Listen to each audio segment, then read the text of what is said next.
A Rochester mom of 4 struggling to find safe, affordable housing for her family says she spent most of this year seeking help from the city, county, and state. The problem, which is a familiar one, she can't get the landlord to fix a series of problems, from feces in the bathtub to serious fire hazards. Isabel Garcia has been looking into this issue. She joins us with part 1 of the mom's story. Isabel.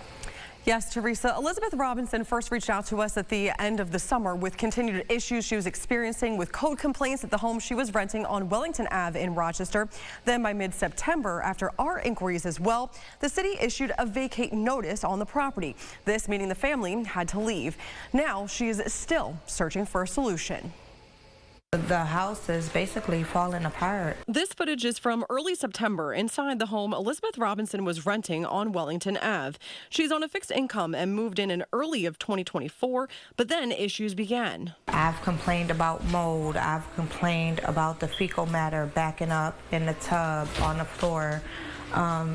My 2 younger girls were in the shower and I'm washing them up, and you see fecal matter backing up on them all over the floor. Also, floors caving in, walls getting overheated from electrical issues. The list goes on. She was not getting anywhere with the landlord nor the owner under Red Oak Property Management and was concerned primarily about the health of her 4 children, ages 10 and under. Because she receives public assistance services, the county pays the landlord directly. Documents show Monroe County had first denied Elizabeth's request for emergency temporary assistance from the spring. It said that I did not provide them with an eviction notice. So that's why they're not going to do it this time. Still dealing with continued code violations while living at Wellington Ave, on August 7th, she requested a fair hearing with the state, appealing the denial. And remind you, this was on August 28th was the decision. Now this says that they have to reverse that. Factual issues found in favor of the appellant. Both times. Elizabeth then reached out to News 8, and after we inquired with the city about code violations, a notice to vacate was issued for the property on September 19th. At that point, Elizabeth and her 4 children were directed to go back through DSS and eventually were placed in temporary housing at a local motel. By mid-October, she was still left searching for answers.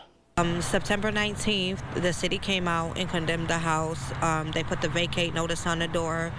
My landlord was just paying the city and was able to get away with that for almost a year. And within that year, so many problems occurred to the property, and they just got tired of it, and they just said, we're going to put this up here, and it's not safe for you and your kids to be here, which put me and my kids out on the street.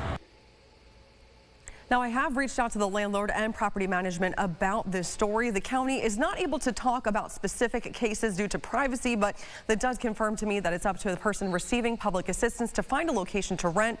An emergency shelter should be the last resort. Elizabeth was recently told DSS would not continue to pay for the hotel and has since been staying with family, but it's not a long-term solution. In the meantime, one county legislator tells me cases like this are not uncommon. The issue really boiling down to a comprehensive connection between all of the agencies involved, or a breakdown, if you will, of that. The action she hopes that she sees taken, and the city's response too, that's coming up in part 2 at 6 o'clock. For now, Teresa, send it right back to you at the desk. All right.